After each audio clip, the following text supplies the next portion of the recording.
ဟွာဒူးင်းလေးပါလဲမသိဘူး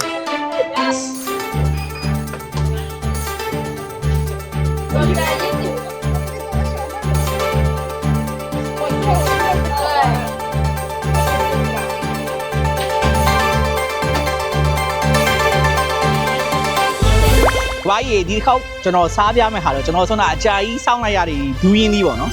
ဒူးင်းလေးကိုသူကဟိုမုတ်နဲ့ရောပြီးတော့ကြော်ထားတာဒါတော့ရတာဘယ်လိုနေမလဲမသိဘူးနော်ပူလောင်လောင်လေးဆိုတာစားလိုက်ပါပဲမကြည့်ဒါဒူးင်းလေးဗျာအဲမှာဒူးင်းလေးရှိရဲ့အပြင်ကမုတ်သားနဲ့ပေါ့သူရအောင်ထုတ်ထားတာလေနော်ဟာနန်လေးကတော့မွေးနေရပဲနော်ဆွဲကြည့်အောင်ပူရစားလို့လည်းကောင်း